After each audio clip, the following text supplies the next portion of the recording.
여러분 인생에 도움이 되고 싶은 지혜의 노트입니다. 당신이 원하는 모든 것은 이루어질 것입니다. 당신을 응원합니다. 이 영상이 마음에 드신다면 꼭 구독 부탁드립니다. 여러분의 구독은 저에게 큰 힘이 됩니다. 감사합니다. 사랑합니다. 장기 투자를 노려라. 내가 본격적으로 트레이딩을 시작한 것은 1970년대 초반이었다. 당시 나는 시카고 공개거래소의 회원 자격을 4,600달러에 사들였다. 시카고 공개거래소는 시카고 선물거래소의 하부 시장격이었는데 워낙 명성이 높아 그곳에서 성공한 트레이더라면 시카고 선물거래소에서도 성공한다는 평판을 들을 정도였다. 따라서 시카고 공개거래소는 젊은 트레이더들이 시카고 선물거래소에서 본격적으로 활동하기 전에 훈련소로서 아주 적합한 곳이었다. 내가 시카고 공개거래소의 회원 자격을 얻은 지 얼마 되지 않아 거래소는 이름을 미드아메리카 상품거래소로 바꾸었다. 그리고 몇 년 후에는 시카고 선물거래소로 흡수되었다. 나는 소규모였던 당시의 공개거래소에서 정말 많은 것을 배웠다. 특히 인내의 가치를 배울 수 있었다. 인내란 사실 대부분의 투자자들 알고는 있으나 현실적으로는 실천하기 대단히 어려운 미묘한 투자 방법이다. 시카고 공개거래소는 가격 게시원이라는 직원을 두어 그때그때마다 시세를 기록하도록 했다. 그들의 나이는 천차만별이어서 매우 젊은 친구가 있는가 하면 지긋한 사람도 있었다. 그들은 주 거래소에서 시시각각으로 바뀌는 가격을 확인해 그것을 칠판에 기록하는 일을 했다. 나는 그들 중 한 사람과 친하게 지냈다. 그의 이름은 앤더슨이었는데 모두들 앤디시라는 애칭으로 불렀다. 그는 163cm의 작달막한 체구에 항상 낡은 거래소 유니폼을 걸치고 있었으며 수염을 면도하는 것은 거의 보지 못했다. 오른쪽 다리가 불편했기에 거래소 여기저기를 절뚝거리며 돌아다녔다. 언제나 허리를 구부정하게 굽히고 다녔기에 마치 바닥에 무엇이 떨어져 있는지 살펴보는 것 같았다. 내가 그를 처음 만났을 때 그는 이미 60대 후반이었다. 그는 종종 푼돈을 받고 자비를 하기도 했다. 이를테면 점심시간에 트레이더들을 대신해 점심 식사를 주문해주고는 그 대가로 50센트의 수수료를 받았다. 또한 항상 주머니에 음료수 빨대를 가득 넣어 다녔고 그것을 하나에 3센트씩 팔았다. 하루에 매매가 끝나면 시카고 선물거래소로 건너가 무료로 나누어주는 시장 정보지와 매매 데이터를 챙겼다. 그러고는 다시 미드아메리카 거래소로 돌아와 하나에 5센트씩 받고 팔았다. 나중에 우리가 친해진 후에 알게 된 사실이지만 놀랍게도 그는 매우 부자였다. 그의 재산은 매년 늘어났다. 사실 그는 선물 매매는 전혀 하지 않았다. 대신 주식에 투자했고 거기서 큰 돈을 벌었다. 앤디는 큰형과 함께 살면서 그를 돌보았는데 그 형이 몇 년 전에 사망하 자외로움을 견디지 못해 얼마 되지 않아 세상을 떠났다. 그는 좀 이상했지만 매력적인 사람이었다.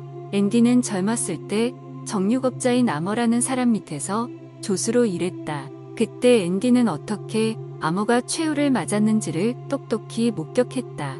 아머는 2차 대전이 끝나면 쇠고기 수요가 크게 늘어나리라고 판단했다.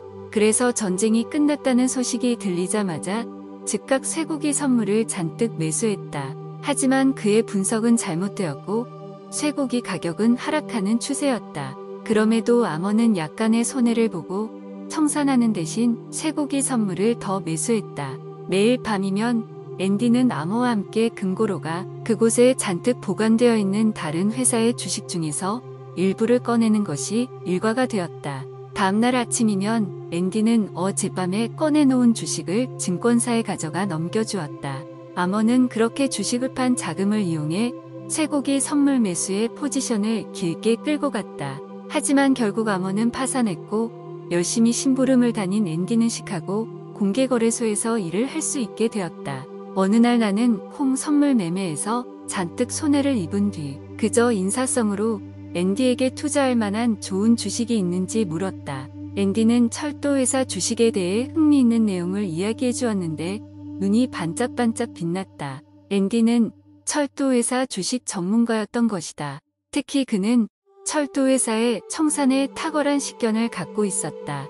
앤디는 나에게 철도회사는 자산이 많음에도 불구하고 많은 회사들이 파산한다고 말했다. 그는 파산한 철도회사의 주식을 갖고 있었으며 법원이 회사에 청산 명령을 내려 잔여 자산을 주주들에게 분배하는 것을 기다리고 있었다. 당시는 1970년대였는데 미국의 최대 철도 회사인 펜센트럴이 파산해 자산관리인의 통제를 받고 있었다. 그리고 이제 막 자산관리인의 통제에서 벗어나려던 시점이었다. 앤디는 바로 그때를 기회로 잡았다. 어느 날 앤디가 나를 구석진 곳으로 부르더니 옛날 펜센트럴의 주식을 잔뜩 가지고 있는 캐나다의 한 철도 회사를 알려주었다. 그 주식은 자산관리인의 손에서 벗어난 펜센트럴에 의해 매수 청구될 예정이었다. 그리고 펜센트럴은 신주를 발행해 캐나다 철도회사에 지급할 것인데 그런 매매에 대해 캐나다 정부는 혹독한 세금을 부과할 것이라는 말도 덧붙였다. 따라서 앤디는 캐나다 철도회사가 세금을 내기보다는 차라리 펜센트럴의 구주를 팔아버릴 것이라고 판단했다. 그러면 펜센트럴은 캐나다 철도회사가 보유하고 있는 주식을 사들이지 않아도 되므로 그 돈으로 주주들에게 특별 배당을 실시할 것이라고 말했다.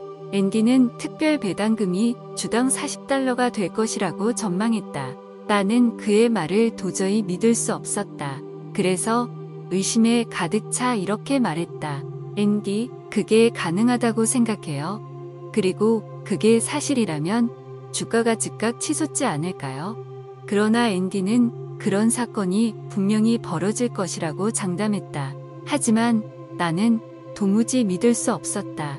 내가 여전히 믿지 못하겠다는 태도를 보이자 앤디는 나를 마치 $100만 당첨된 복권을 잃어버린 사람처럼 바라보았다. 그러더니 정 믿지 못하겠으면 구주라도 좀 매수하라고 당부했다. 나는 그에게 대단히 정중하게 감사를 표하면서 지금은 돈이 한 푼도 없어 철도회사 주식을 사들일 수 없노라고 말했다. 그리고 4주 후 증권거래소는 펜센트럴이 1주당 $40의 특별 배당을 실시한다고 발표하면서 그 주식의 매매를 중지시켰다. 주가는 당장 하루 만에 $40에서 $80로 뛰어올랐다. 그 후 며칠 동안 누구도 앤디의 모습을 볼 수 없었다. 가장 중요한 것은 인내의 정신이다. 나는 몹시 후회가 되었고 무얼 먹어도 소화가 되지 않았다. 더구나 나는 그 주식을 약간의 증거금만 걸고도 매수할 수 있었다. 그렇게 했다면 2배가 아니라 3배 이상의 수익을 올렸을 것이다. 행운의 여신이 나를 향해 미소를 지었던 것이다. 하지만 나는 그것을 외면했다. 그리하여 며칠 동안 심한 스트레스를 받았다.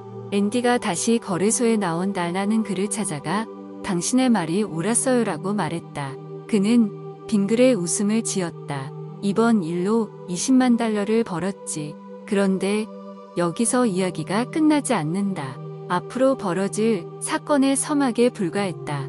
그 일이 있은 지 수개월 후 나는 다시 앤디를 찾아가 지난번처럼 단기에 큰 돈을 벌 수 있는 좋은 일이 없는지 물었다. 그는 잠시 생각에 잠기더니 요즘 어떤 주식의 움직임을 주시하고 있는데 그게 큰 돈이 될 거라고 속삭였다. 나는 침을 꿀꺽 삼켰다. 아마도 퍼리아이스턴 철도회사가 펜센트럴의 청산 과정에서 꽤 큰 역할을 할 것 같아. 그러니 지금이라도 퍼리아 주식을 사들이게라고 말했다.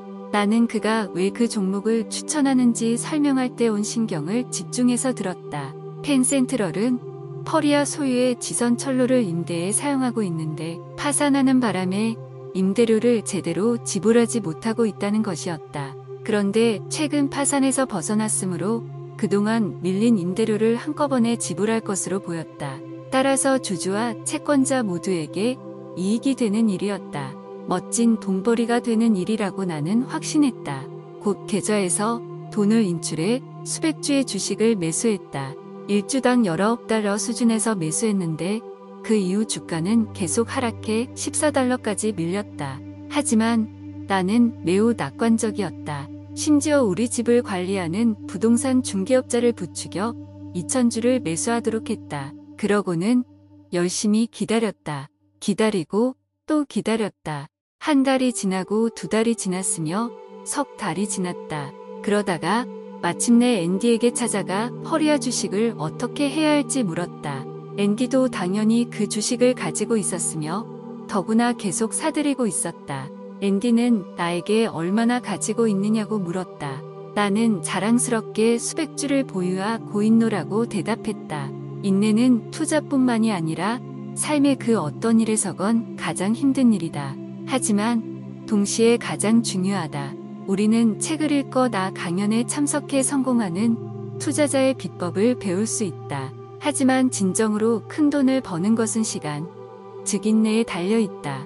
그때의 교훈 덕분에 나는 랄스톤 퓨리나 주식을 사들였고 아직도 보유하고 있다. 나는 그 주식을 일주당 10-2달러에 매수했는데 한때 92달러까지 올랐다. 그 어떤 사람도 당신에게 인내를 가르칠 수 없다. 바로 그 점에서 당신이 바로 당신의 스승이다.